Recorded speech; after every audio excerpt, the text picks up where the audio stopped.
Back away from me before I show this whole street what you really are! Evelyn Whitmore stumbled back from Malcolm Greer, pressing one hand to her cheek, as her voice rose for every neighbor to hear. He hit me! He struck me in the face because I told him to get off my property! Malcolm stood still in the driveway, both hands open. Mrs. Whitmore, I never touched you. Evelyn's eyes filled instantly, but her stare stayed sharp as she lifted her phone. Don't stand there acting innocent. I know what you did, and the police are gonna know too. Malcolm didn't step toward her. Call them if you want, but tell them the truth. Evelyn pressed 911 and broke into loud, shaking sobs. Please hurry! My neighbor attacked me, and I'm afraid he'll do it again! Minutes later, 2 cops arrived, one already reaching for his cuffs. Evelyn had no idea the quiet man she was framing was a federal judge. Before we go any further, comment where in the world you are watching from, and make sure to subscribe, because tomorrow's story is one you don't want to miss. The afternoon sun beat down on Ashford Pines like a spotlight on a stage. Perfect lawns stretched in neat rows. Imported flowers lined driveways that cost more than most people's cars. Everything looked peaceful from the outside. Malcolm Greer walked slowly back from Marisol Vega's house, his sleeves rolled up from helping her move that heavy ceramic planter. The thing had weighed at least 60 pounds. At 68, Marisol was too proud to ask for help, but too smart to hurt herself trying. He wiped sweat from his forehead. The Georgia heat made everything stick to your skin. Even in this fancy neighborhood, summer was summer. "Excuse me." The voice cut through the quiet afternoon like a knife. Malcolm turned toward the sound. Evelyn Whitmore marched across her pristine driveway. Her blonde hair was pulled back tight. Her white tennis outfit looked fresh from the country club. Her face was already red with anger. Malcolm had seen that look before, in courtrooms, on defendants who knew they were caught but planned to fight anyway. "Ma'am?" Malcolm kept his voice level. "Don't ma'am me." Evelyn's heels clicked against the pavement as she got closer. "I saw what you did." Malcolm glanced around. A few neighbors had stopped their yard work. Mrs. Patterson across the street pretended to water her flowers while watching. The mail carrier slowed his truck. "I'm not sure what you mean," Malcolm said. "My roses." Evelyn pointed toward her flower beds. "You stepped all over my property. Those bushes cost $300 each, imported from Europe." Malcolm looked at the roses. They sat behind a low decorative fence, at least 4 feet from the sidewalk. He had never been close enough to touch them. "I helped Mrs. Vega with a planter on the sidewalk," Malcolm said. "I never left the public walkway." "Liar." Evelyn's voice got louder. She took another step toward him. "I watched you from my kitchen window." Darius Bell looked up from the hedge he was trimming 2 houses down. The teenager's face went tight with worry. He had worked in Ashford Pines for 3 years. He knew Evelyn's voice meant trouble for somebody. Malcolm stayed calm. In 25 years as a federal judge, he had faced down drug dealers, corrupt politicians, and corporate lawyers. One angry suburban woman did not scare him, but something felt wrong. Evelyn's anger seemed too big for trampled flowers, too practiced, like she had been rehearsing this moment. "Mrs. Whitmore," Malcolm said, "I understand you're upset, but I promise you, I didn't damage anything. Don't you dare promise me anything." Evelyn moved closer, close enough that Malcolm could smell her expensive perfume. "You people think you can do whatever you want." The words hit like a slap. Malcolm's jaw tightened. He knew exactly what "you people" meant. More neighbors appeared. Some stood in doorways. Others found reasons to check their mailboxes. Phones came out. The afternoon entertainment was starting. Malcolm noticed something strange. Every time Evelyn yelled, she backed up a step. She was moving toward her front door, toward the camera mounted beside it. She was putting on a show, and she wanted it recorded. "Ma'am, please step back," Malcolm said. Evelyn ignored him. She jabbed her finger toward his chest, getting closer with each word. "I know exactly what you're trying to do. Moving into this neighborhood, acting like you belong here." Marisol hurried over from her yard, her face worried. "Evelyn, what's going on?" "Stay out of this, Marisol." Evelyn spun toward the older woman. "Unless you want to explain why you're helping criminals damage private property." "Criminal?" Malcolm's voice stayed steady, but his eyes went cold. "That's a serious accusation." "The truth usually is." Evelyn smiled. It was not a nice smile. Malcolm raised one hand, palm out, not reaching for Evelyn, just telling her to stop.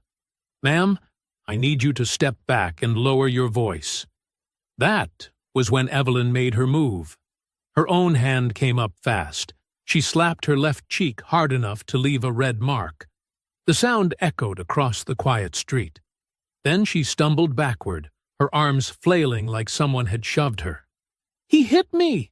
Evelyn screamed. "He hit me right in front of my house!" The scream cut through the peaceful afternoon like a knife through silk. Evelyn stumbled backward another step, one hand pressed to her reddened cheek. Her other hand fumbled for her phone with theatrical desperation. "Did you see that?" she shouted to the gathering neighbors. "He attacked me, right here on my own property." Malcolm stood frozen, his raised hand still extended in the same peaceful gesture. He did not move, did not speak, did not even lower his arm. Any sudden motion would look like guilt now. The neighbors crept closer. Mrs. Patterson, from 3 houses down, clutched her grocery bags tighter. Mr. Rodriguez stopped walking his dog and stared. The young mother with the stroller backed away, but kept watching. Evelyn pressed 911 on her phone. Her voice shook as she spoke, but her eyes stayed sharp and calculating. "Yes, I need police immediately," she sobbed into the phone. "I've been assaulted. A man just hit me in front of my home. Please hurry. I'm terrified." Darius Bell stood 20 feet away beside his lawnmower. His phone was up, still recording. His hands trembled, but he kept the camera steady. He had seen everything. The slap, the stumble, the lie. But who would believe a 17-year-old lawn worker over a wealthy white woman? "Evelyn!" Marisol called out, her voice firm with authority. "Stop this nonsense! I saw exactly what happened. You hit yourself." Evelyn whipped around, tears streaming down her face. Real tears now, but not from pain. From rage. "How dare you defend him?" Evelyn's voice cracked with emotion. "I trusted you, Marisol. I thought you were better than this." "The truth is not about taking sides," Marisol shot back. "You slapped your own face." "I watched you do it." "You're lying to protect him." Evelyn pointed at Malcolm, who still had not moved. "Both of you are lying." More neighbors gathered. Some whispered to each other. Others pulled out their phones. The circus was growing. Malcolm finally lowered his hand. Slowly, carefully. Every movement deliberate and visible. "Mrs. Whitmore," he said quietly, "we both know what really happened here." "Yes, we do." Evelyn's tears stopped as quickly as they had started. "You attacked an innocent woman because you got caught trespassing?" 3 minutes passed like hours. Then the sirens came wailing down Maple Street. 2 patrol cars pulled up fast. The first officer out was broad-shouldered and impatient-looking.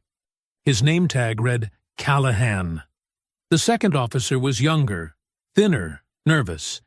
His tag said Bauer. Evelyn ran toward them, sobbing again.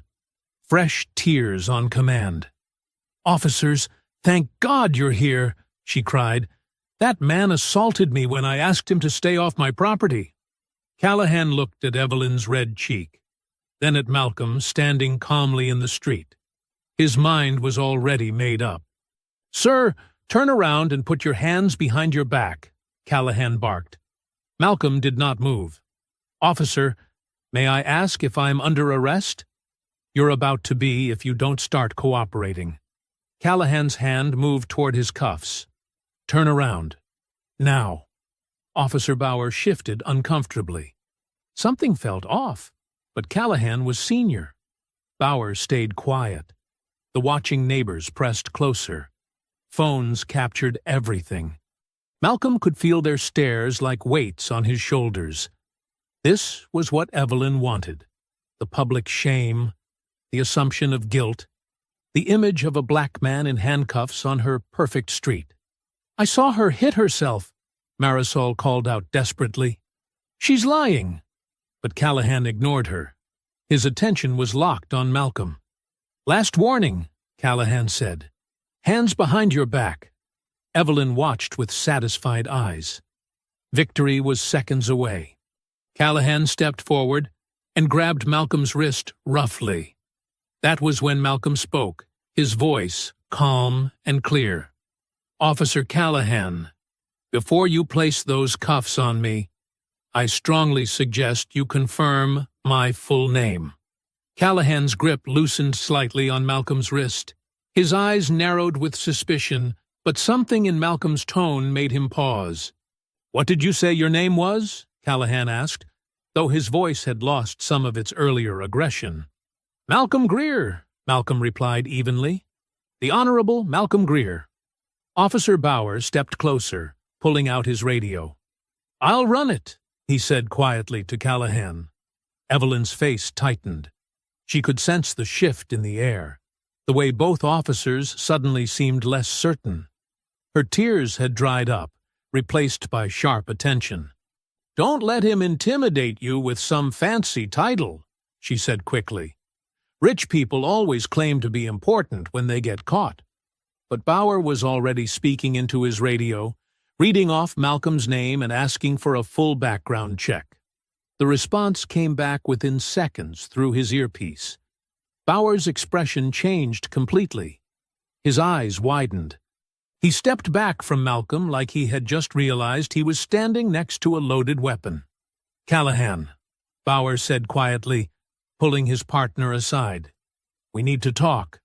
"What is it?" Callahan snapped, irritated at being interrupted. Bauer leaned in and whispered something into Callahan's ear. Whatever he said made Callahan's face go pale, then red with embarrassment. Malcolm watched both officers carefully. He had seen this reaction before. The moment when people realized that the black man they had been ready to dismiss was someone who could end careers with a phone call. Callahan straightened his shoulders, trying to recover his authority. "All right, so you're a judge. That doesn't mean you can go around hitting women." "I did not hit anyone," Malcolm said firmly. "And I suggest you take complete statements from all witnesses before writing your report." Evelyn stepped forward, sensing she was losing control. "His job title doesn't matter. Look at my face." She pointed to her cheek, which was still red from where she had slapped herself. "This man attacked me because he thinks he's above the law." "Ma'am, please step back," Bauer said nervously. But Evelyn was not finished.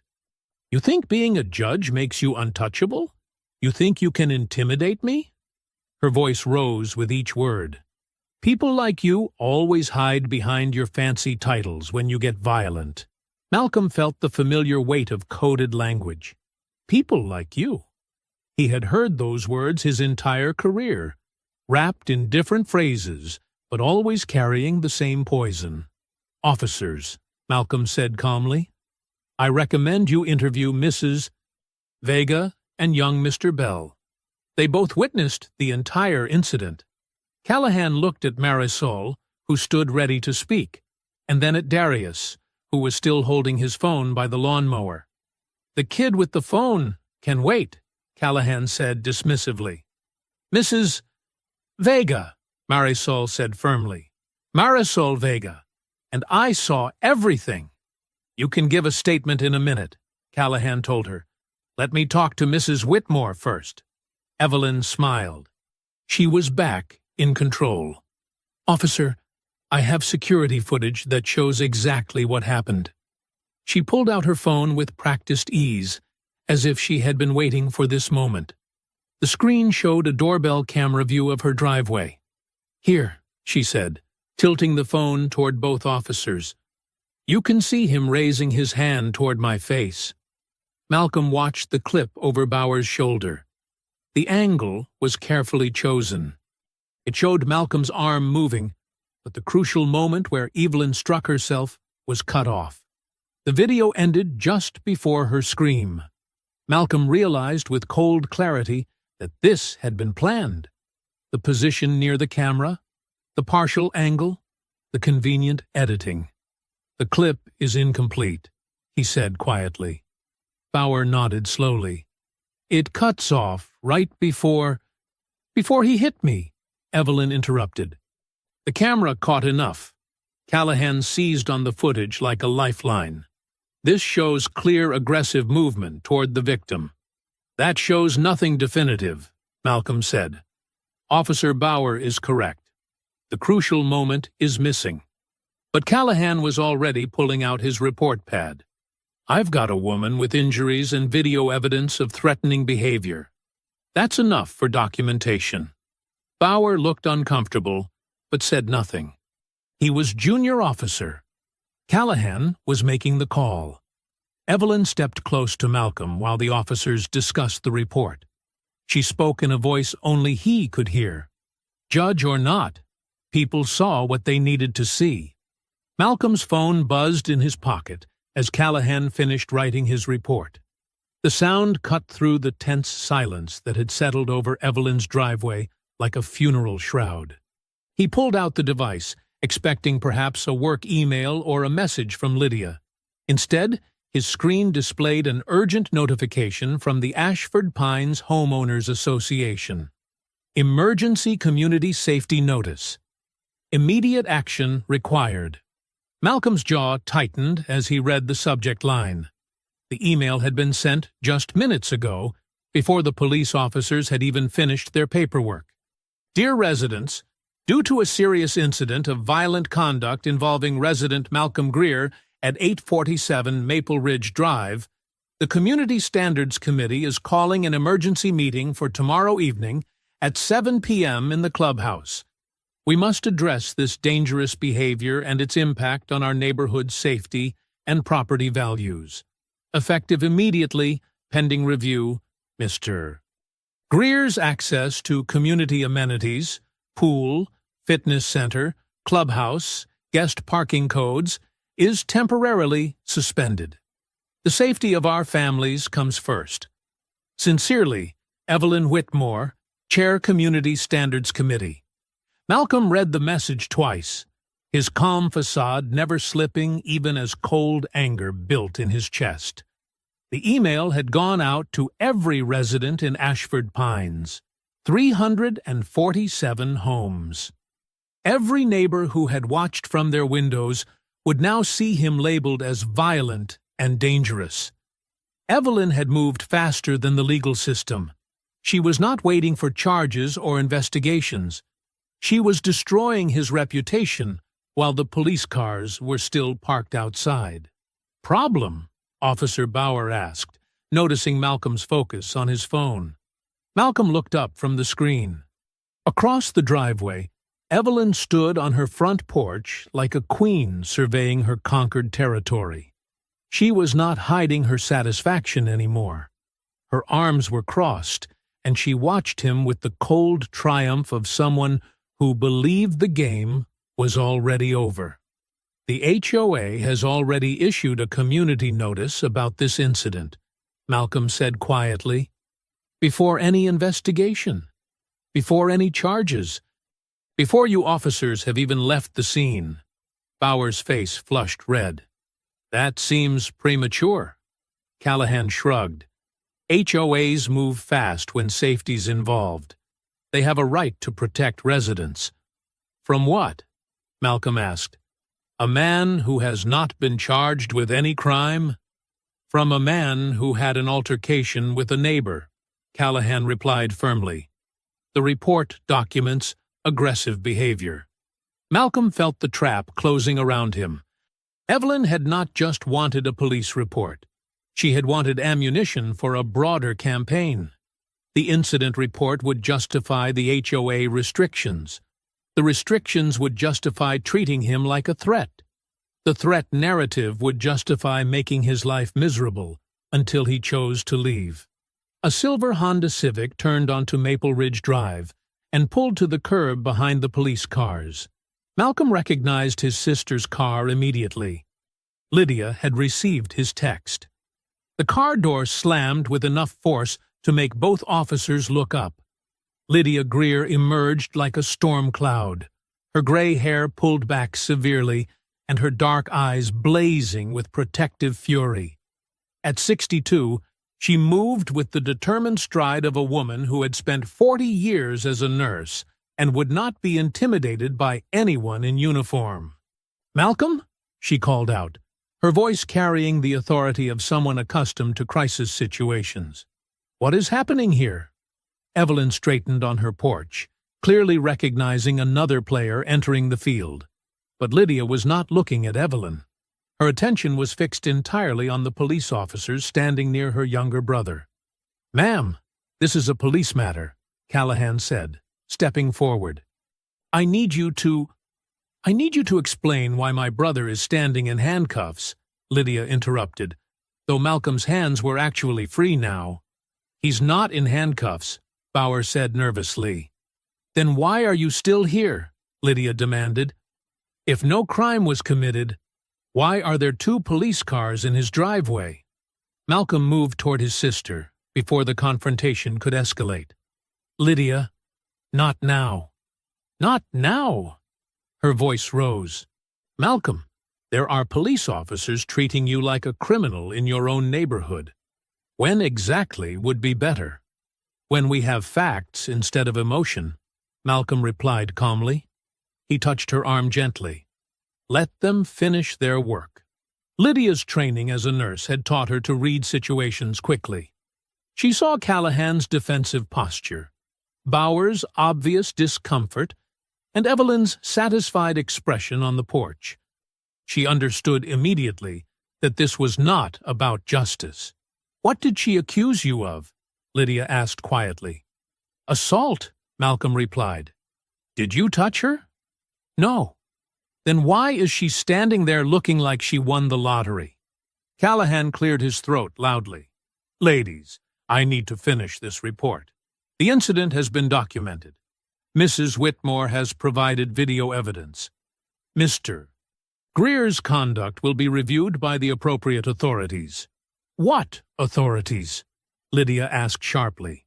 "The HOA has jurisdiction over neighborhood conduct issues," Callahan explained. Malcolm watched his sister's expression shift from anger to something more dangerous. Lydia had always been protective, but she was also strategic. She had watched Malcolm endure decades of professional challenges that other men never faced. She knew exactly what this was. "Malcolm," she said quietly, "we need to talk. Privately." Callahan finished his paperwork with obvious relief. "Mr. Greer, you'll receive a copy of this report within 48 hours.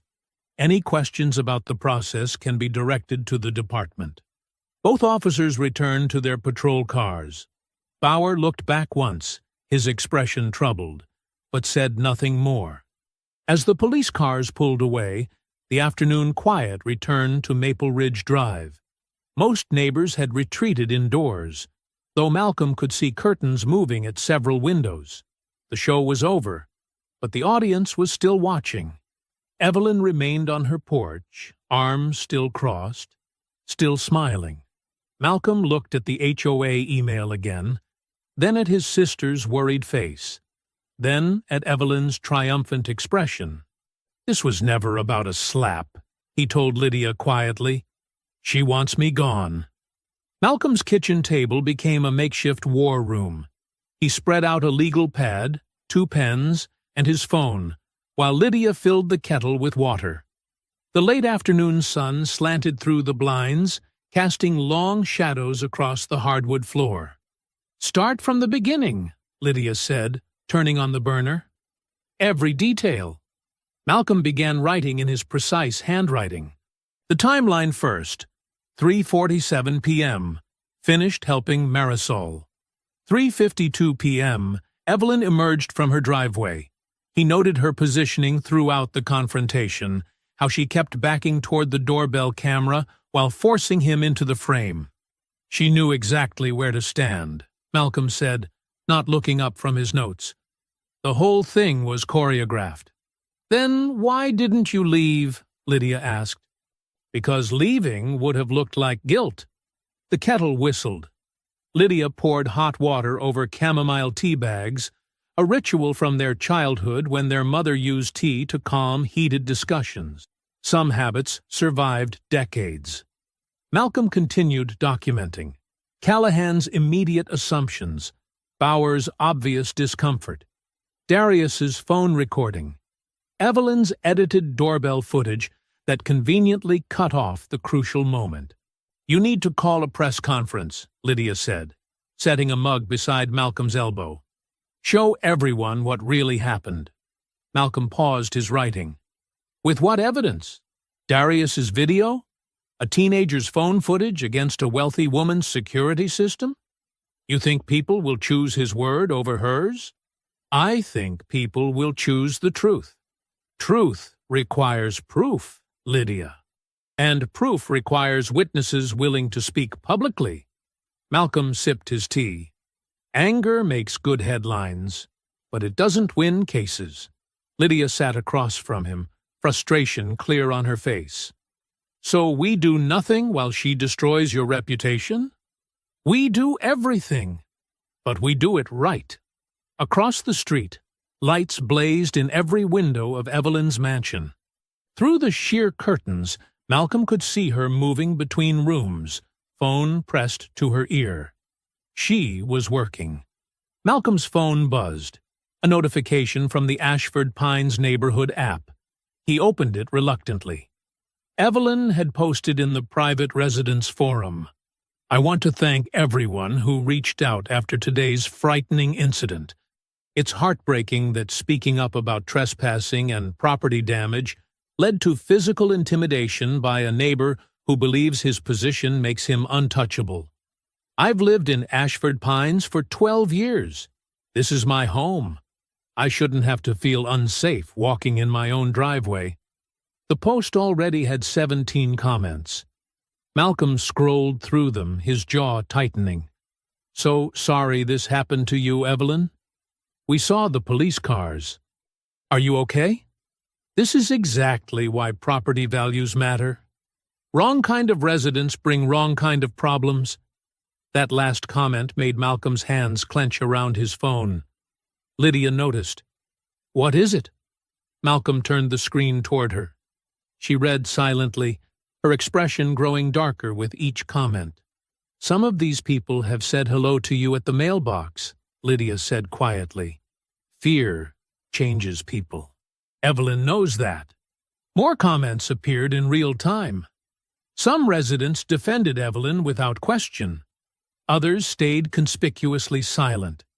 A few brave souls asked for more details before judging, but they were quickly overwhelmed by supporters rallying around Evelyn's version.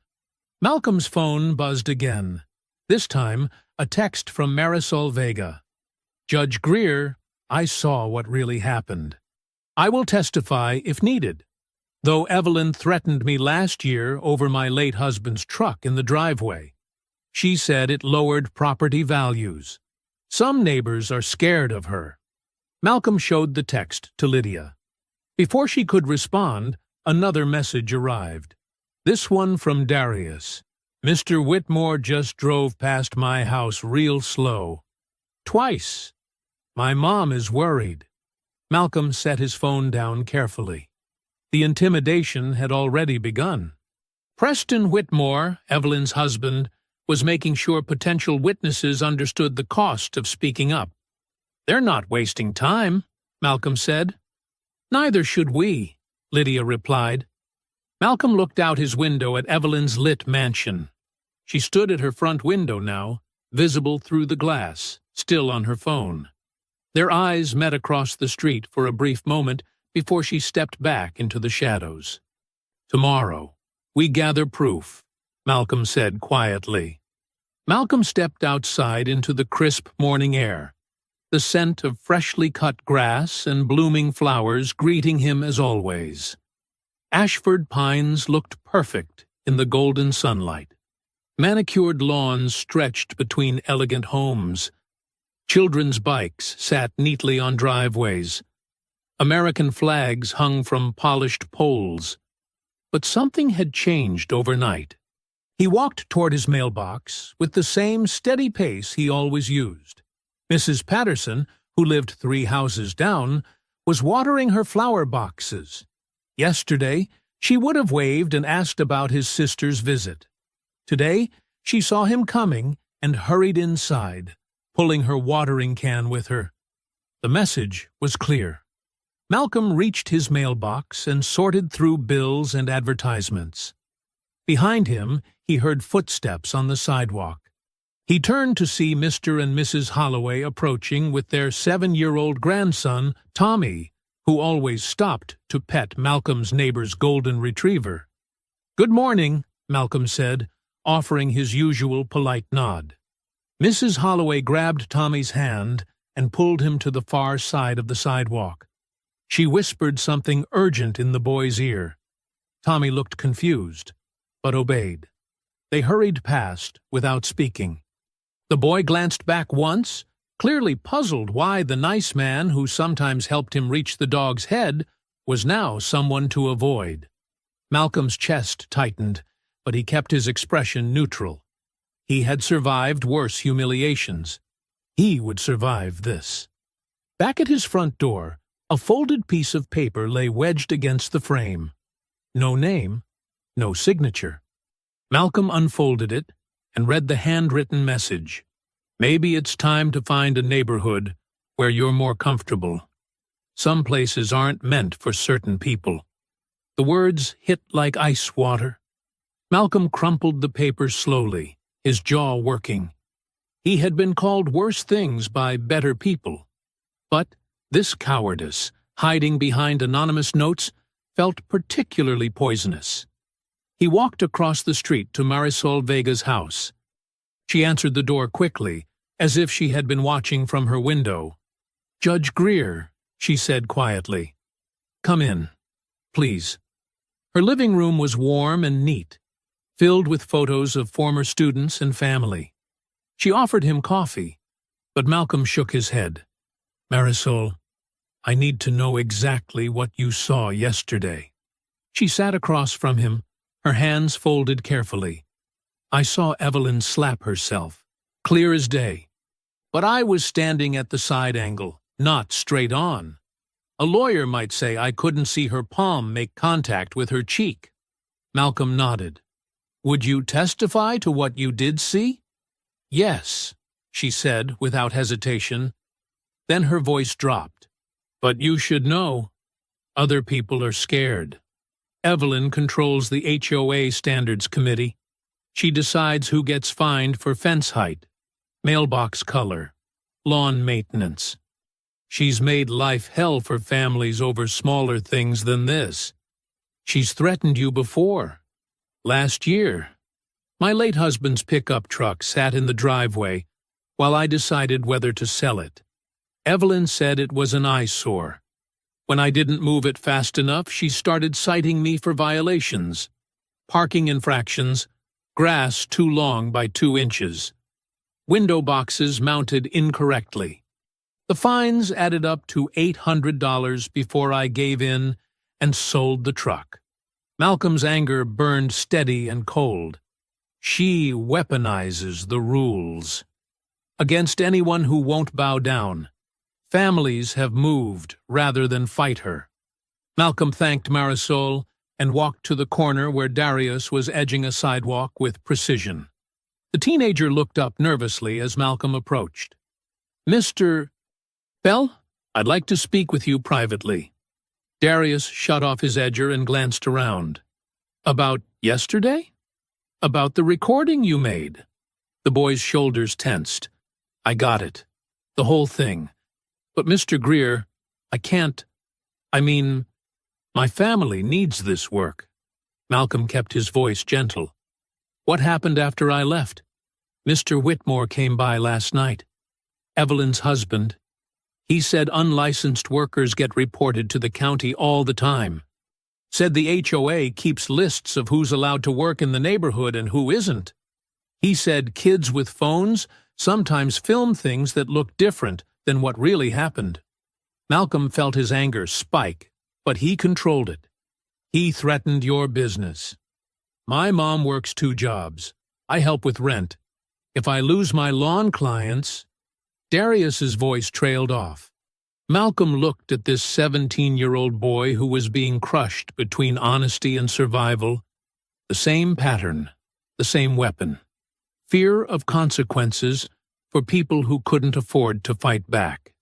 "Darius," Malcolm said quietly, "you tell the truth when you're ready. I won't let them crush you."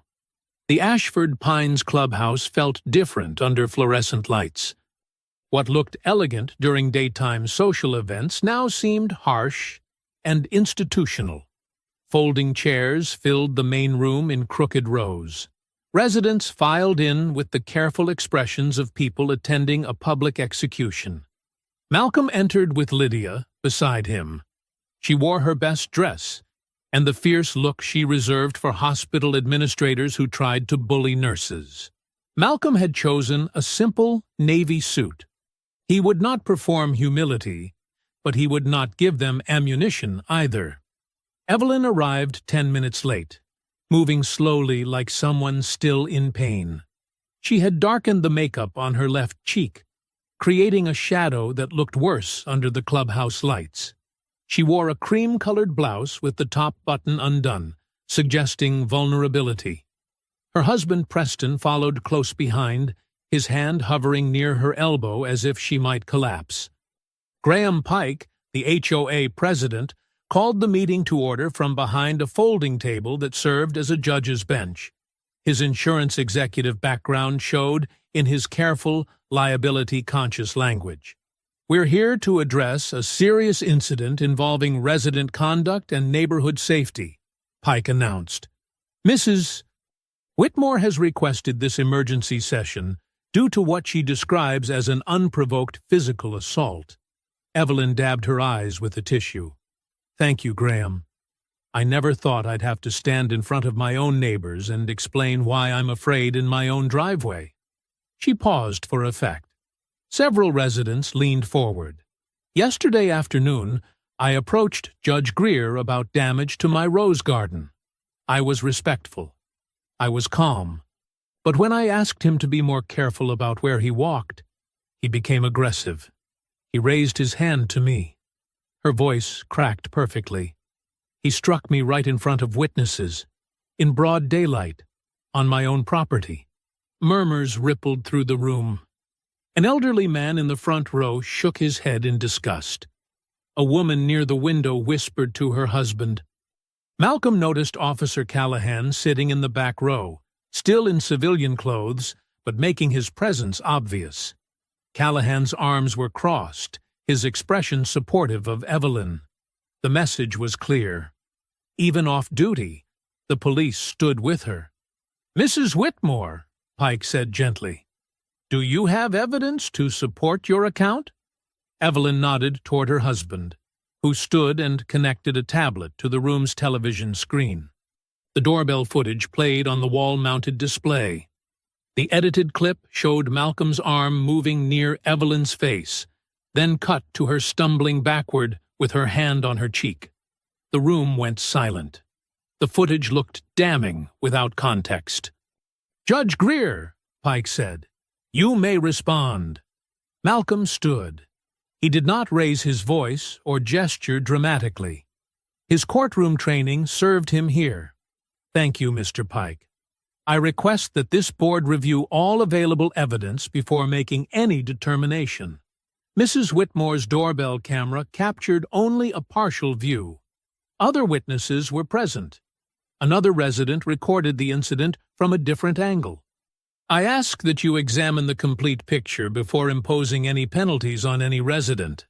Evelyn's lawyer, a sharp-dressed man Malcolm didn't recognize, whispered something in her ear. She stood quickly. Evidence? Evelyn's voice rose. My face is evidence.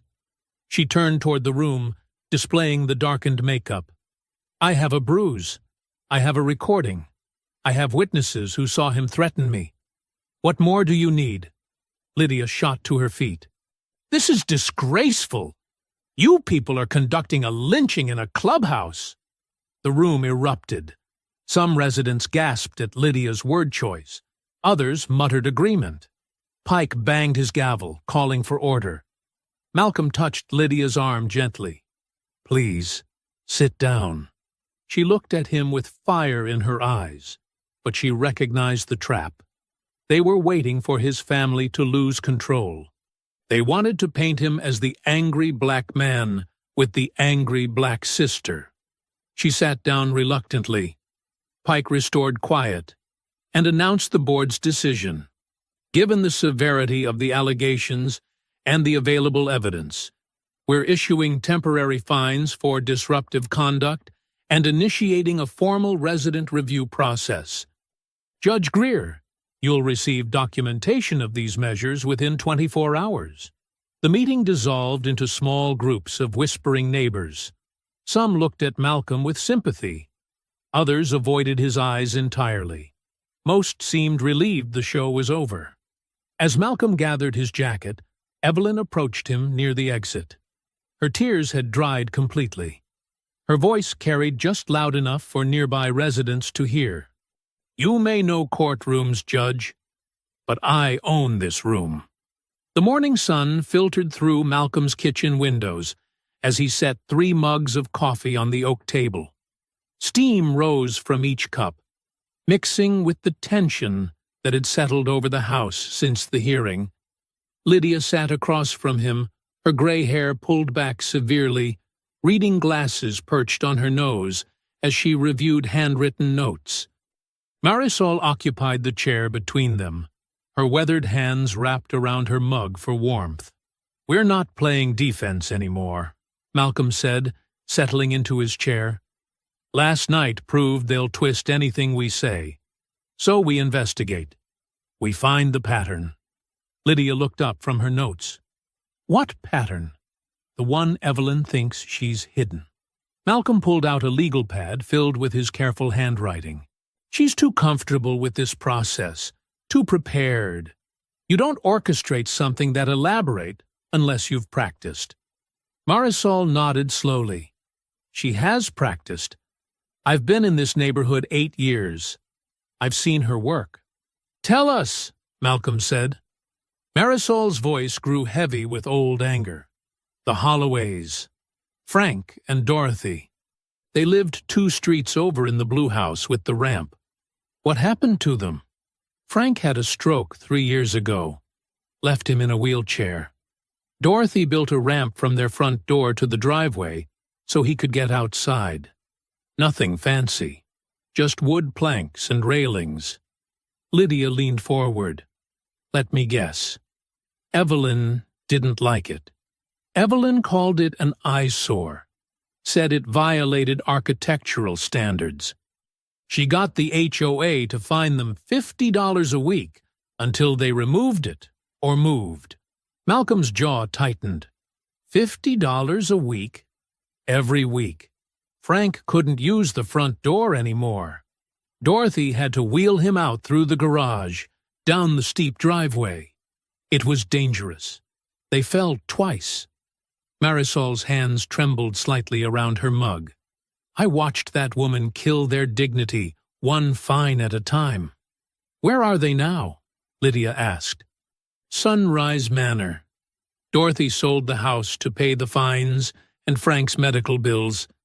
Frank died 6 months later. Never got to come home again.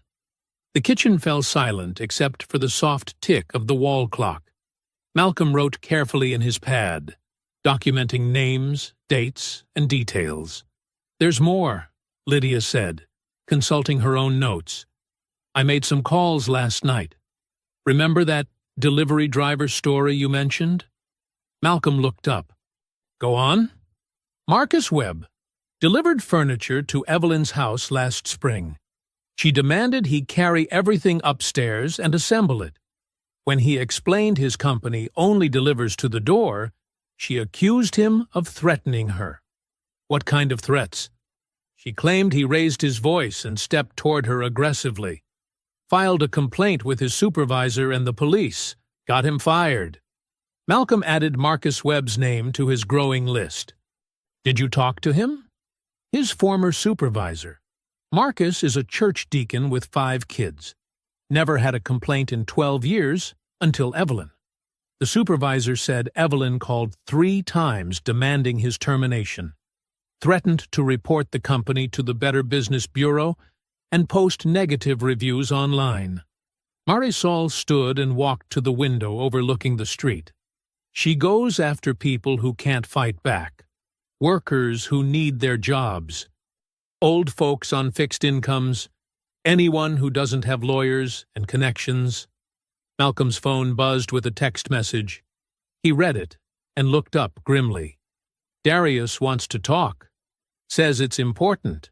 20 minutes later, Darius Bell stood in Malcolm's kitchen, his work clothes clean, but his hands still stained with soil. The teenager looked exhausted, older than his 17 years. "Mr.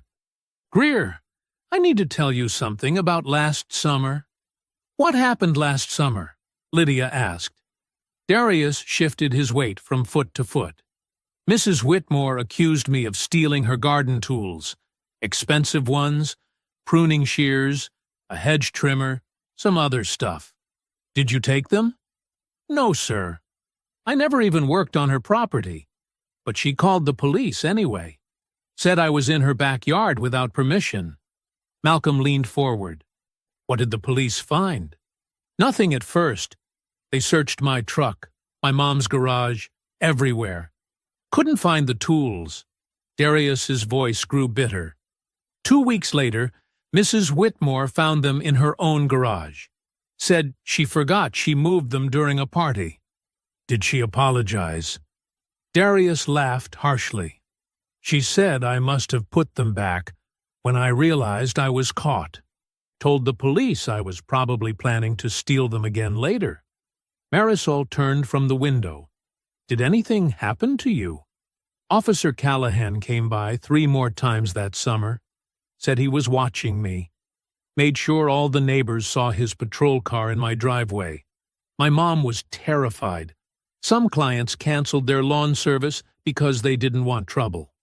Malcolm wrote furiously, connecting dates and names. "Callahan again?" "Yes, sir. He and Mrs. Whitmore, they know each other real well." Lydia studied the legal pad over Malcolm's shoulder, reading the growing list of victims. Frank and Dorothy Holloway, Marcus Webb, Darius Bell. Each name represented someone crushed under Evelyn's careful system of accusations and institutional pressure. "This woman didn't make one false accusation," Lydia said quietly. "She built a system." The rain hammered against Malcolm's kitchen windows like angry fists.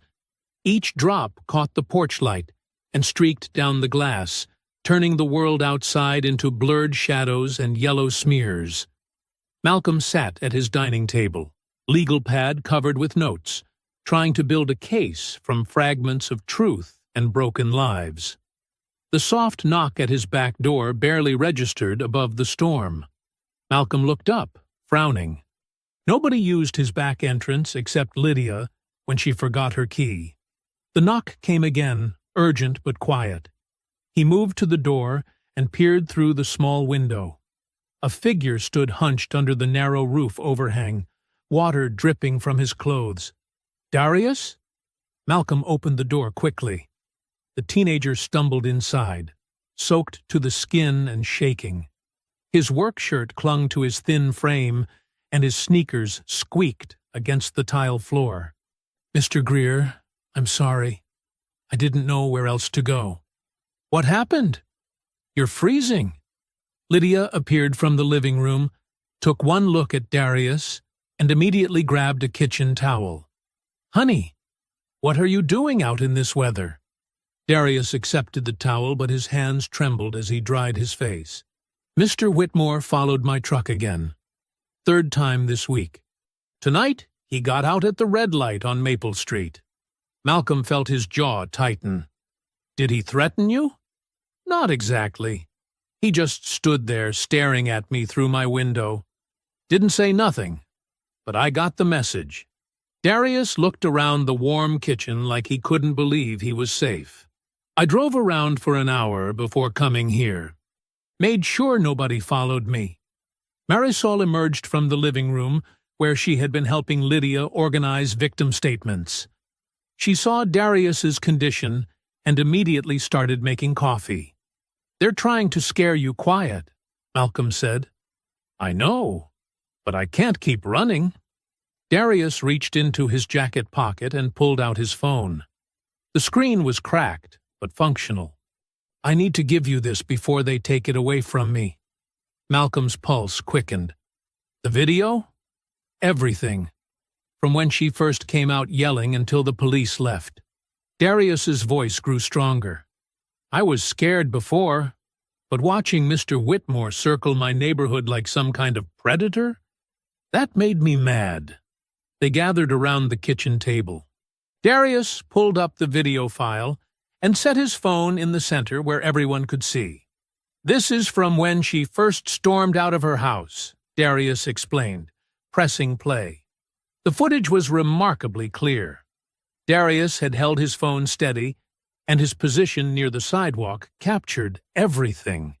Evelyn's voice came through crisp and sharp as she accused Malcolm of trespassing.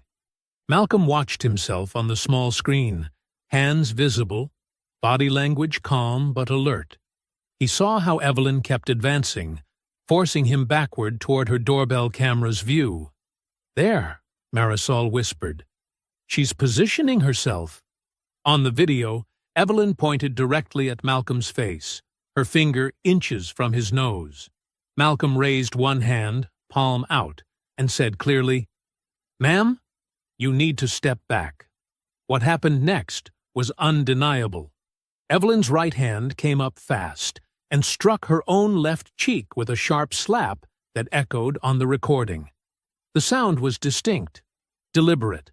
Then she stumbled backward dramatically, arms flailing, and screamed, "He hit me! He hit me!" "Jesus Christ!" Lydia breathed. They watched the rest in silence. Neighbors appearing. The 911 call. Callahan arriving and immediately treating Malcolm like a criminal. Evelyn's performance of wounded innocence. When the video ended, the kitchen fell quiet except for rain against the windows. "That's evidence," Malcolm said finally. "Clear as daylight," Marisol agreed. Malcolm immediately called Angela Royce, his longtime attorney. Despite the late hour, she answered on the second ring. "Malcolm, what's wrong?" "Angela, I need you to see something. Tonight." 30 minutes later, Angela sat in Malcolm's living room, her silver hair still perfect, despite being pulled from her evening routine. She wore jeans and a Georgetown law sweatshirt, but her sharp eyes were all business. She watched Darius's video twice without comment. "Well," she said finally, "this changes everything. Can you get preservation notices out tonight?" "Already drafting them in my head. Police Department, HOA Board, and Evelyn's legal representation if she has any." Angela's fingers moved quickly across her phone screen. "This video needs to be protected immediately." "What about Darius? They're intimidating him." Angela looked at the teenager, who sat quietly on Malcolm's couch with a cup of coffee warming his hands. "Darius, how old are you?" 17, ma'am. Still a minor. That gives us additional legal protections. She turned back to Malcolm. I'm filing a harassment complaint against Preston Whitmore first thing Monday morning. Malcolm's phone buzzed with a voicemail. He listened and looked up with surprise. Officer Bauer. He says Callahan's report has serious problems, and the department is reviewing the incident. Lydia clapped her hands together. Finally. There's more, Malcolm said, checking his email. The HOA canceled tomorrow's disciplinary meeting. Temporary postponement pending new information. For the first time in days, hope filled the room like warm light. Marisol smiled. Lydia hugged Darius's shoulders. Angela nodded with professional satisfaction. Malcolm picked up Darius's phone and watched the crucial moment one more time. Evelyn's hand striking her own face. The deliberate stumble. The calculated scream. He set the phone down carefully and looked around at the people who had stood with him when the lie seemed stronger than the truth. Truth, finally, has a face. Malcolm woke to Lydia's voice, cutting through the morning quiet like a blade. "Malcolm! Get in here now!" The panic in her tone shot him upright. He pulled on a robe and rushed to the living room, where Lydia stood frozen in front of the television, remote trembling in her hand. The Channel 7 morning news played Evelyn's doorbell footage on loop. The edited clip showed Malcolm's arm moving near her face, but the angle cut off at the crucial moment. To anyone watching quickly, it looked damning. "Federal judge under scrutiny after alleged neighborhood assault," the headline read. The anchor's voice filled the room. Judge Malcolm Greer of the U.S. District Court is facing questions this morning after doorbell camera footage appears to show him in a physical altercation with his neighbor, Evelyn Whitmore, outside her Ashford Pines home.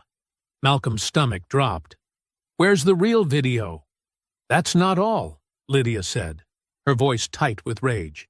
"Keep watching." The news cut to Evelyn on her front lawn, tears streaming down her face as reporters held microphones toward her. She wore a simple white blouse and looked fragile against her mansion's brick facade. "I never wanted this public attention," Evelyn said, dabbing her eyes. "But powerful people are trying to intimidate me into silence. They want me to disappear my story because it's inconvenient for them." A reporter asked, "What do you say to those claiming you fabricated the assault?" Evelyn's voice broke. "I have doorbell footage. I have a police report. I have bruises on my face. What more do they need?" Malcolm grabbed his phone and called Angela. She answered immediately. "Malcolm, we have a problem. I'm watching the news. It's worse than that. The video file I received last night is corrupted. Half the data is missing, and what's left shows pixelated garbage."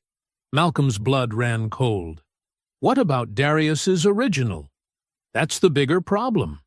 Darius was detained this morning. The words hit Malcolm like a physical blow. Detained? Officer Callahan claims he matched the description of someone vandalizing mailboxes last night. His phone was seized as possible evidence. And Malcolm? Angela's voice grew grim. Someone accessed Darius's cloud account from an unknown device at 3 a.m. The original video is gone. Malcolm sank onto his couch. Lydia sat beside him, her face pale with fury. "They moved fast," Angela continued. "Whoever orchestrated this knew exactly what they were doing. Professional-level digital cleanup." Malcolm's phone buzzed with notifications.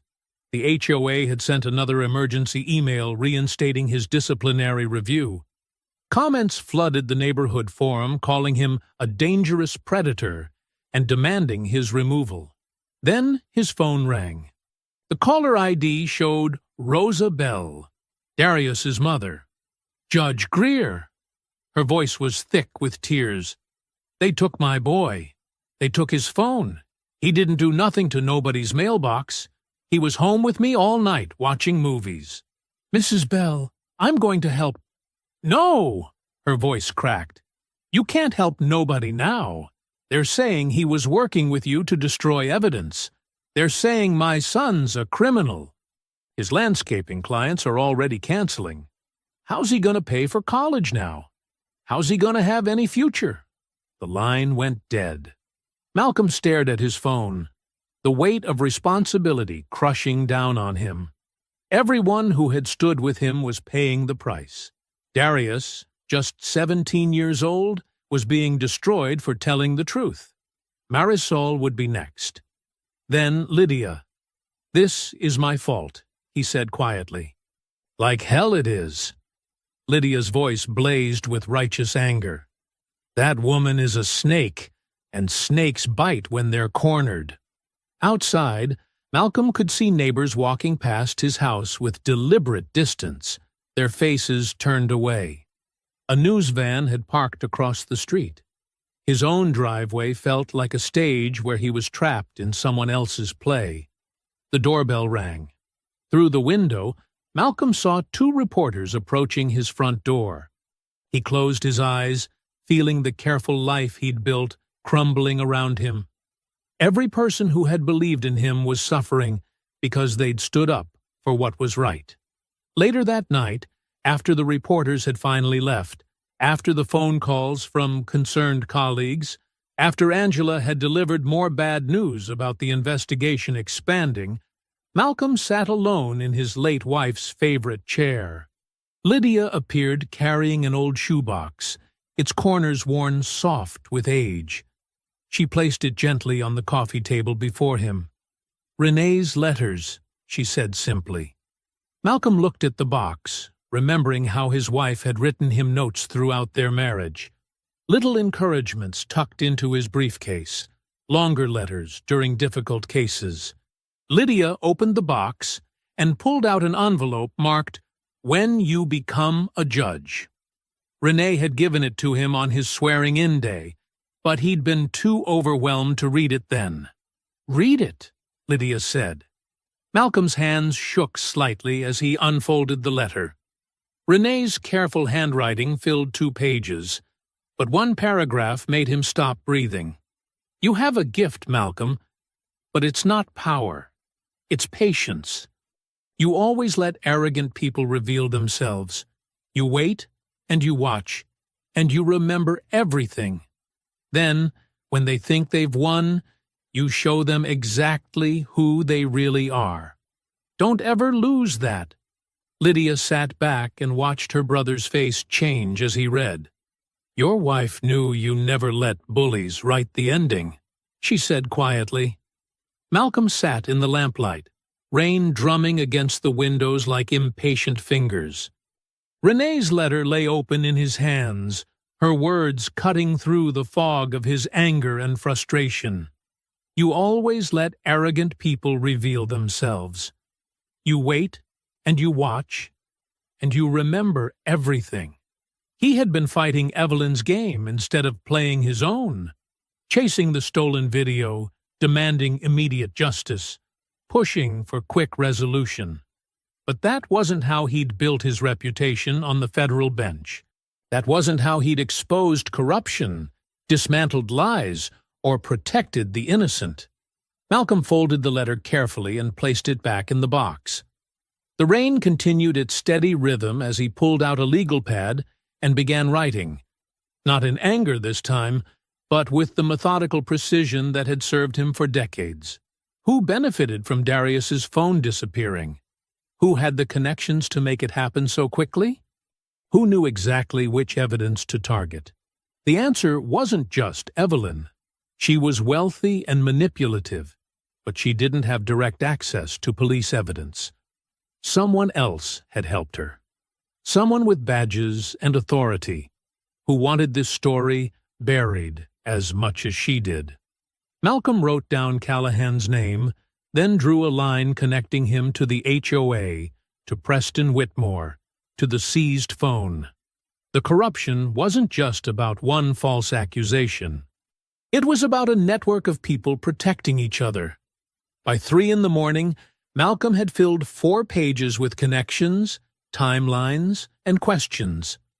His phone showed 17 missed calls from reporters and 3 voicemails from colleagues expressing concern. But for the first time since this nightmare began, he felt clear. He wasn't going to chase their evidence anymore. He was going to find his own. The rain stopped just before dawn.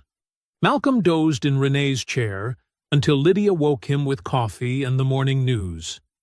Evelyn's story had gained national attention overnight. The headlines painted him as an arrogant federal judge hiding behind his position after assaulting a suburban woman. "You look different," Lydia said, studying his face. "Renee reminded me who I am," Malcolm replied. After breakfast, Malcolm walked to Marisol's house. She answered the door in her gardening clothes, dirt under her fingernails, and worry in her eyes. "I saw the news," she said immediately. "This is getting worse." "It's about to get better," Malcolm said. "But I need you to think back. When the Holloways lived across from Evelyn, did they have security cameras?" Marisol's eyes widened. "Yes. Tom Holloway installed one after someone kept knocking over his trash cans. He was convinced it was Evelyn's husband, but he could never prove it." "Where was the camera positioned?" "On their front porch, pointing toward the street. It would have captured the whole sidewalk area where—" Marisol trailed off as understanding dawned. "Where you and Evelyn fought. Is it still there?" "I don't think so. But their daughter Nina still has access to everything because the house sale got delayed. Something about title issues." Marisol gripped Malcolm's arm. "Malcolm, if that camera caught what really happened, then we have her." Malcolm returned home and found Nina Holloway's contact information through public records. She lived 30 minutes away and worked as an accountant for a small firm. He called her office number. "Ms. Holloway, this is Judge Malcolm Greer.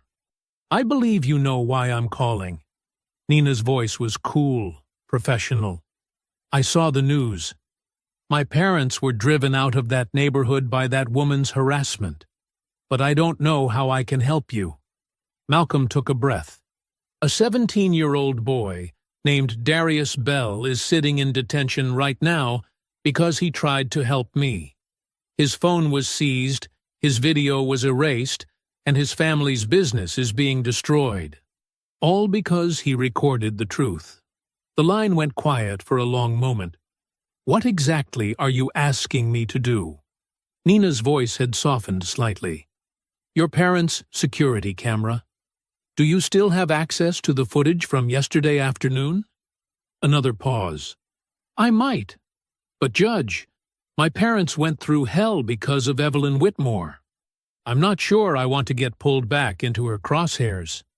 "She's doing to me exactly what she did to them," Malcolm said, "and she'll keep doing it to others until someone stops her." Nina sighed. "Let me check the archive. I'll call you back within the hour." Malcolm hung up and paced his living room, watching the clock. Lydia brought him lunch, but he couldn't eat. Every minute felt like an eternity while Darius sat in detention and Evelyn's lies spread further across the internet. 47 minutes later, his phone rang. "Judge Greer?" Nina's voice was breathless, excited. Her camera didn't just see it. It heard her. The Holloway house felt like a tomb. Dust particles danced in the afternoon sunlight, streaming through bare windows.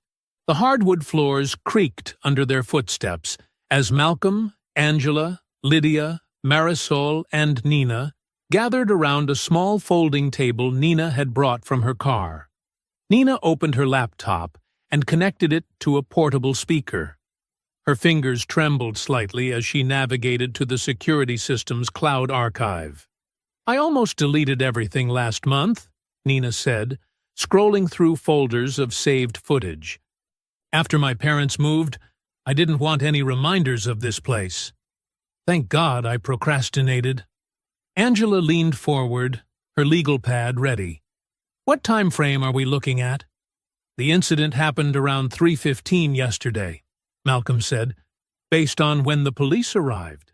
Nina found the file and clicked play. The camera angle was perfect. It captured the entire sidewalk area between Malcolm's driveway and Evelyn's front yard. The timestamp read 3:14 p.m. They watched Malcolm walking back from Marisol's house, peaceful and unhurried.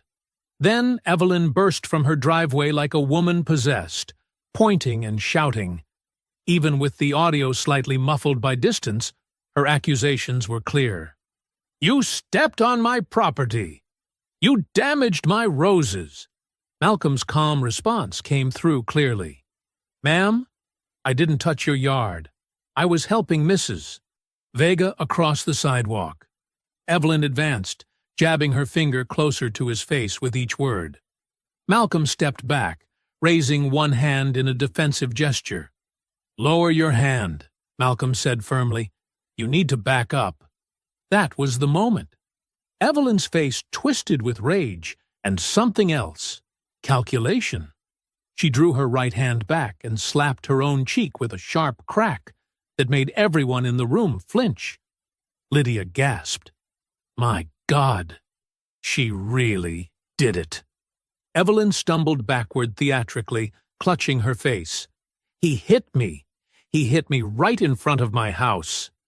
The performance was chilling in its precision. Every gesture looked convincing from a distance. Only the clear camera angle revealed the truth. "Keep watching," Nina whispered. The police arrived exactly as Malcolm remembered. Callahan emerged from his patrol car, already treating Malcolm as the aggressor. Bauer looked uncertain but followed his partner's lead. Evelyn rushed toward them, sobbing and pointing. Angela scribbled notes furiously. "Look at Callahan's body language. He's not investigating. He's validating her story." The footage continued. Evelyn produced her phone, showing the officers her edited doorbell clip. Callahan seized on it immediately while Bauer shifted uncomfortably. Malcolm stood with his hands visible, never raising his voice, never making a threatening gesture. Then came the devastating part. After the patrol cars left and most neighbors had returned inside, Preston Whitmore walked across the street. The camera caught him approaching Darius, who was loading his mower into his pickup truck. Preston's voice carried clearly in the quiet afternoon air. "Kid, you need to understand something. That video on your phone? It doesn't exist. You try to share it, and I'll make sure the city knows about your unlicensed landscaping operation. You'll lose every client in this neighborhood. Your family will lose their house." Darius's young voice cracked as he responded. "Sir, I wasn't doing nothing wrong. You were recording private property without consent. That's a crime. Delete the video or face the consequences." The teenager nodded frantically and climbed into his truck. Preston watched him drive away, then strolled back across the street with the satisfied air of a man who had just solved a problem. But the most damning moment came next. Evelyn appeared on her front porch, still wearing the victim's mask she had performed for the police. Preston climbed the steps, and they stood close together, speaking in low voices. The camera's sensitive microphone caught every word. "Is it handled?" Evelyn asked. "The kid won't be a problem. His family needs the work too much to risk it."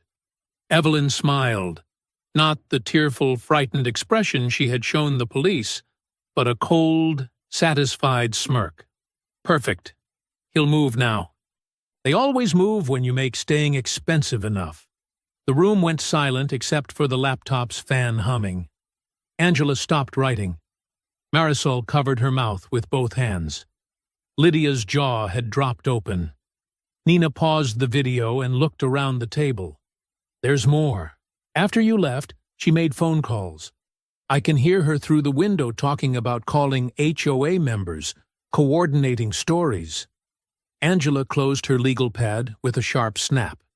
This is it. This destroys everything.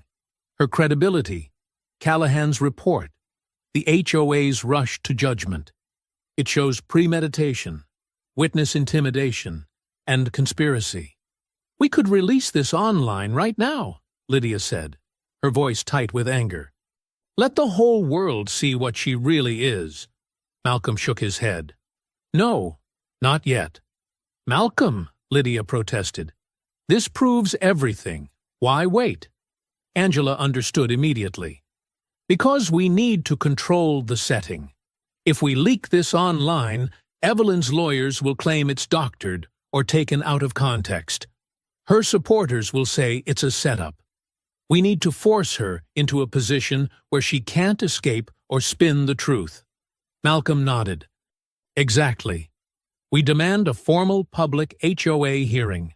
We make her repeat her lies in front of the entire community, on the record, with witnesses present.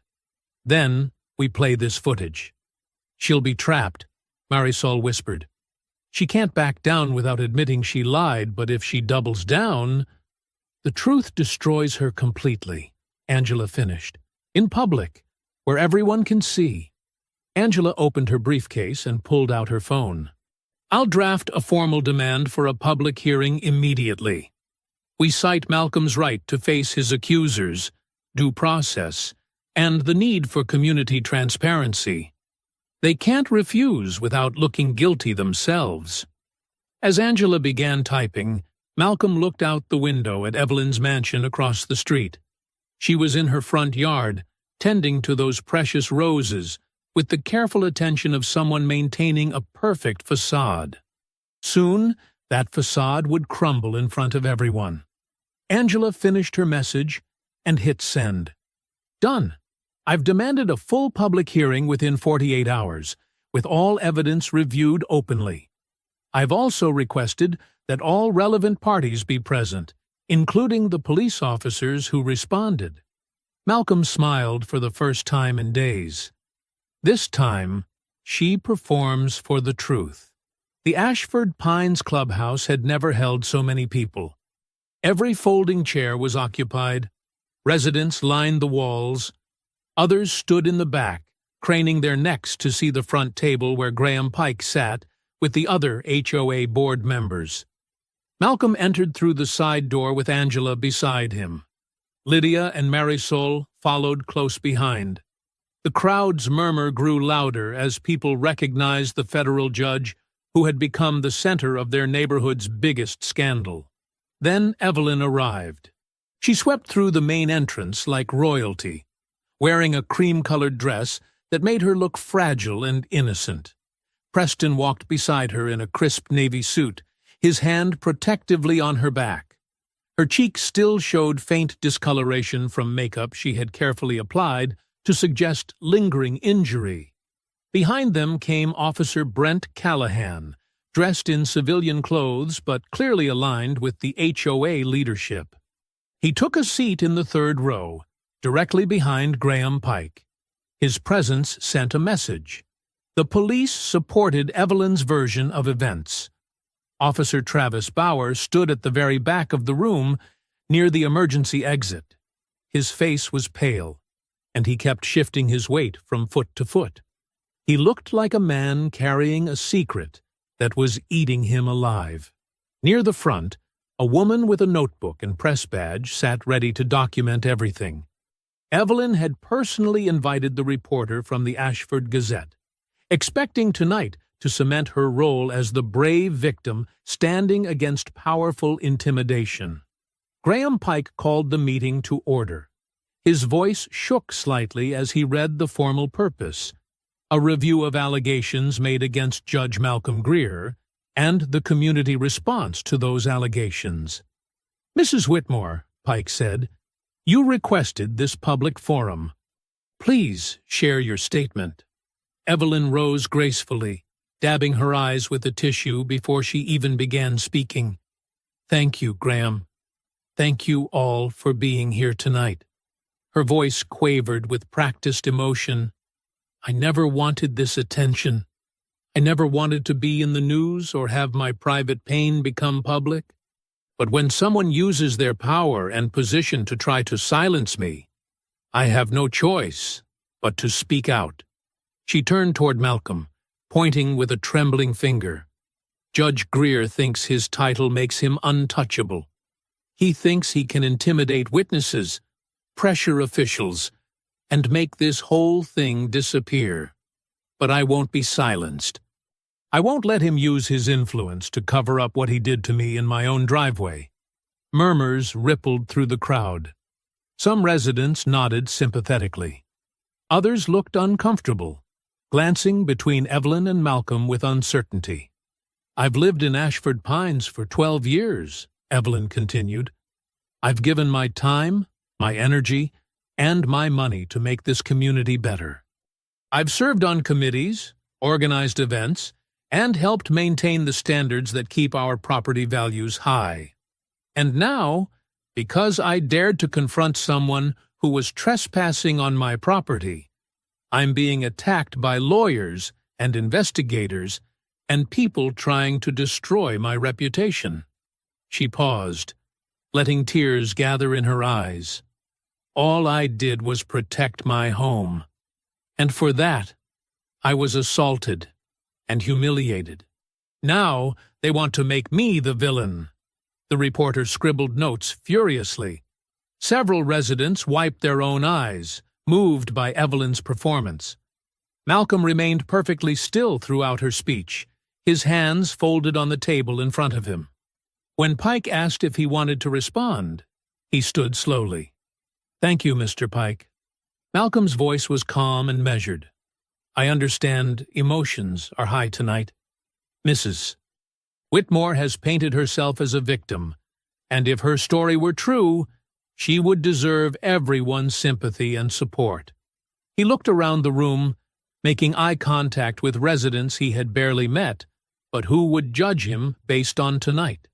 False accusations don't just harm the accused, Malcolm said. They harm real victims who won't be believed. They corrupt the institutions we depend on for justice. They poison communities that should be built on trust and truth. He turned toward Evelyn. Mrs. Whitmore has asked for this public forum. She has demanded transparency. So let's have it. Angela stood and connected her laptop to the clubhouse's projection screen. What you're about to see is security footage from a camera across the street, archived by the Holloway family before they moved from this neighborhood. The screen flickered to life, showing a clear view of Evelyn's driveway from 2 evenings ago. The timestamp in the corner confirmed the date and time. The room watched Malcolm walking past Evelyn's property. They saw Evelyn storm out of her house, pointing and shouting. They watched Malcolm step back, raise one hand, and say something that made Evelyn even angrier. Then they saw Evelyn's hand rise to her own face. The slap was unmistakable. Her own palm struck her own cheek with enough force to redden the skin.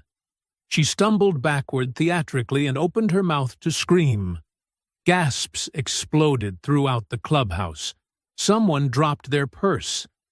Another person stood up so fast their chair fell backward. "That's not real!" Evelyn shouted, her composed mask finally cracking. "That video has been doctored.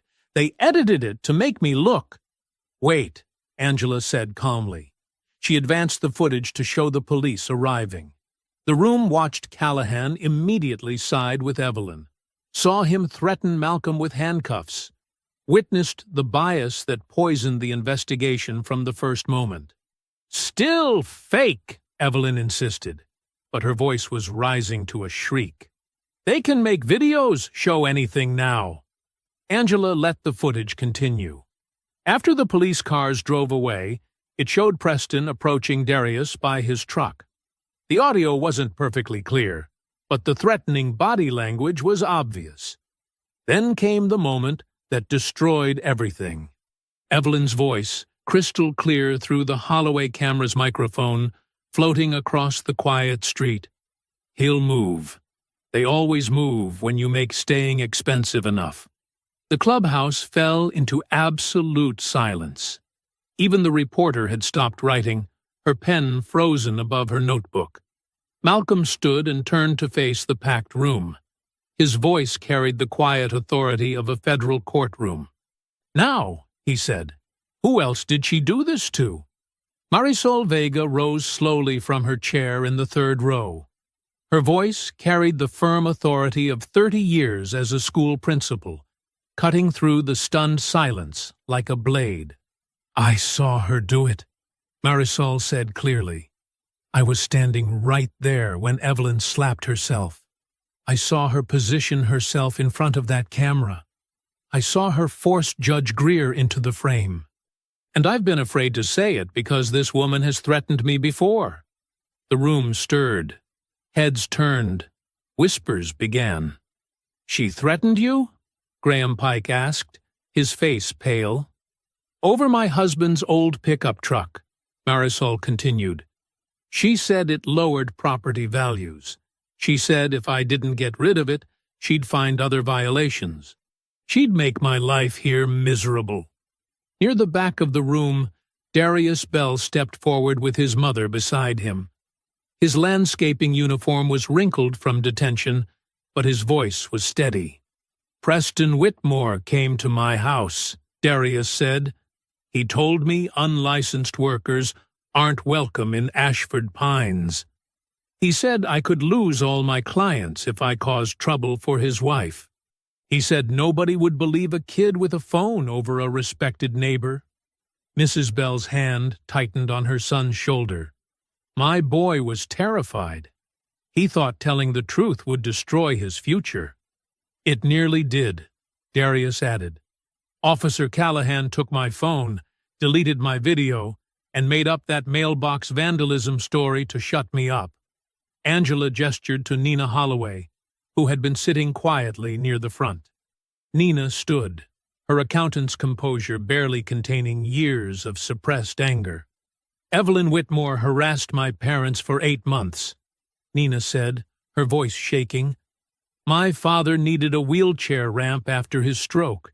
She called it an eyesore. She filed complaint after complaint until the HOA fined them every week. My parents sold their home of 20 years because they couldn't afford to keep fighting her." The room erupted in shocked murmurs.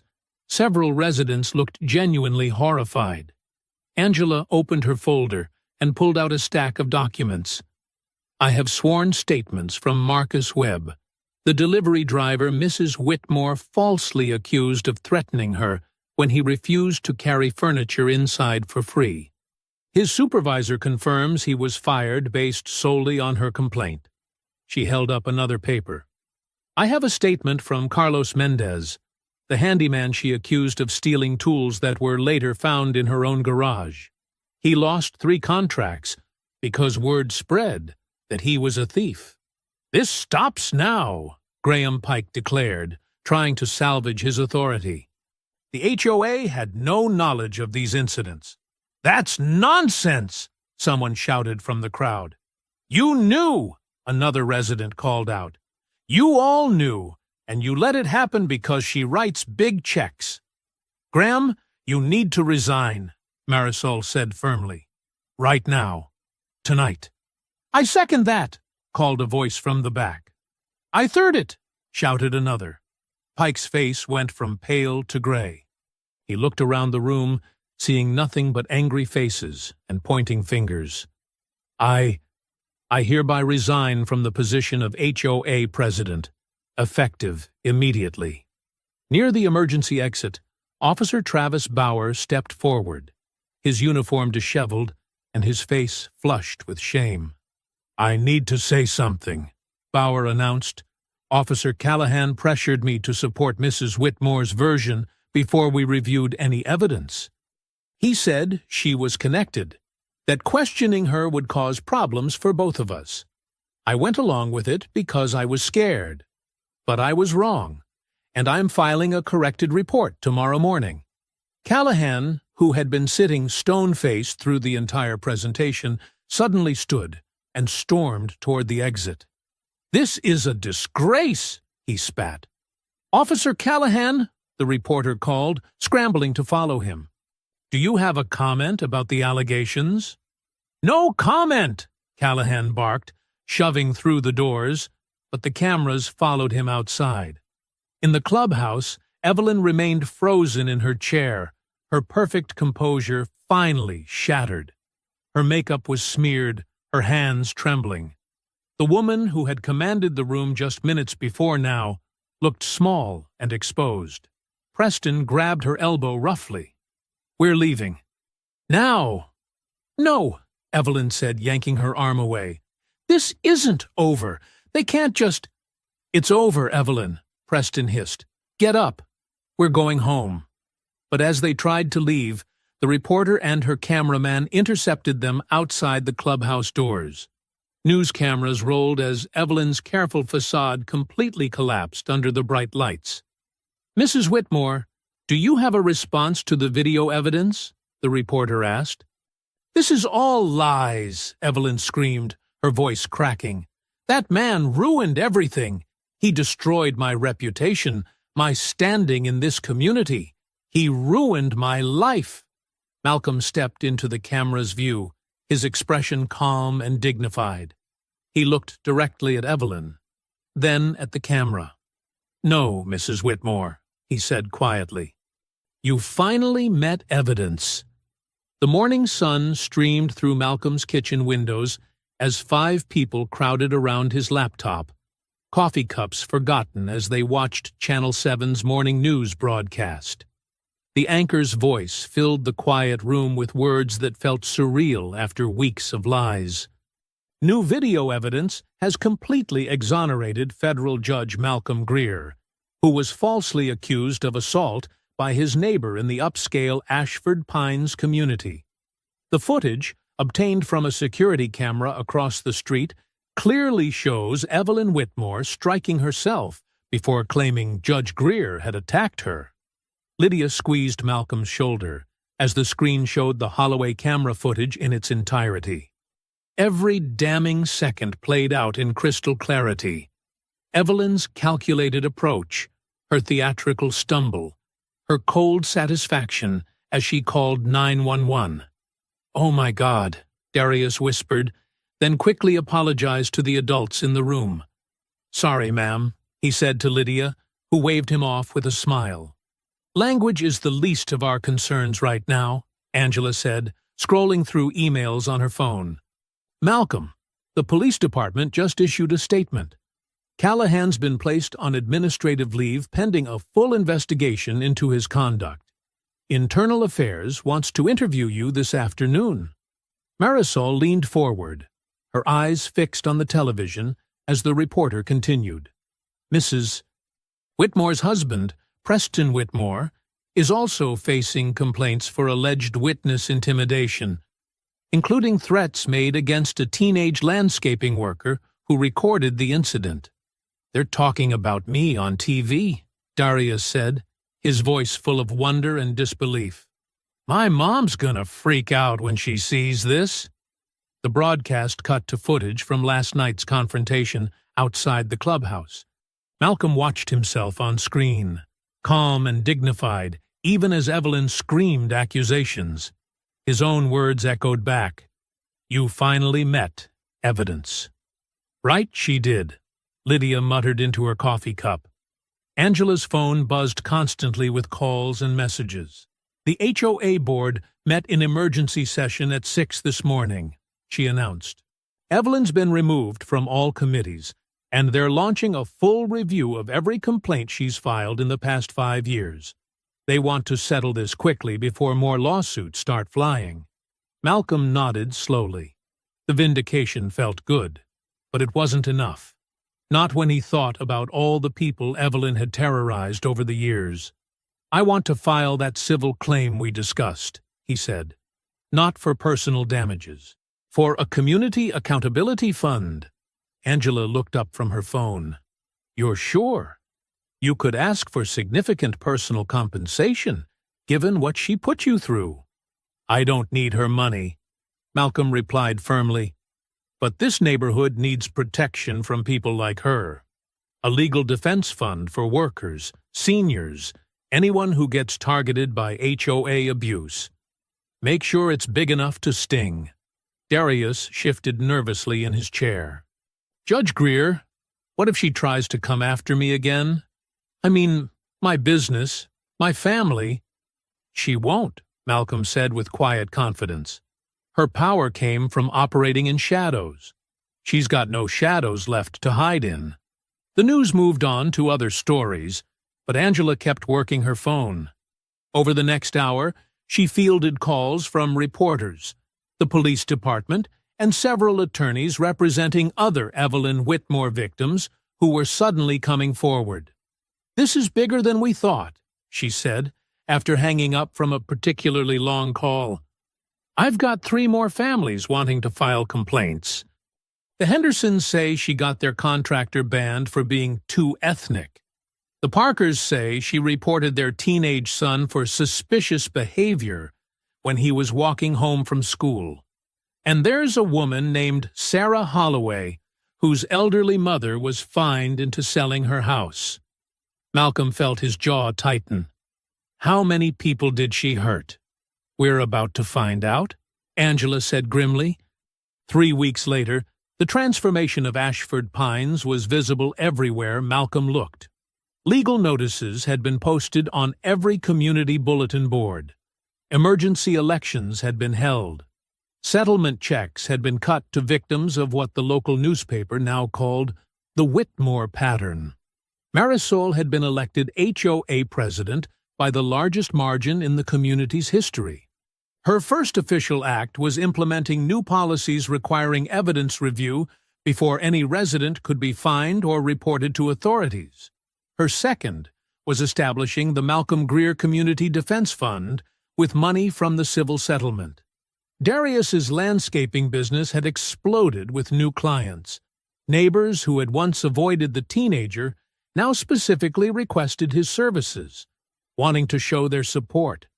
His truck was booked solid for the next 2 months. The for sale sign in front of Evelyn's mansion had gone up a week ago.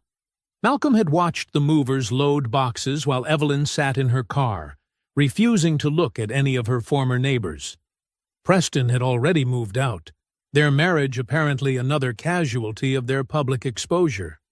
Now, Malcolm stood on the community walkway, holding steady a young rose bush, while Darius carefully packed soil around its roots. Lydia sat on a nearby bench, watching with obvious pride as her brother worked alongside the teenager he'd protected. "These are gonna be beautiful when they bloom," Darius said, wiping sweat from his forehead. "Mrs. Vega picked good colors. Red, white, and pink." Malcolm looked up at the old oak trees that dotted the neighborhood, their branches swaying gently in the afternoon breeze. Renee had loved those trees. She'd said they made the whole community feel rooted, permanent, like a place where people could build real lives. "You know what I learned through all this?" Malcolm said, brushing dirt from his hands as he straightened up. "What's that?" Darius asked. Malcolm gazed at the trees, thinking of his wife's letters, of truth finally finding light, of a neighborhood that had chosen justice over comfort. Some places don't become home until you make room for the truth. I hope you enjoyed that story. Please like the video and subscribe so that you do not miss out on the next one. In the meantime, I have handpicked 2 stories for you that I think you will enjoy. Have a great day.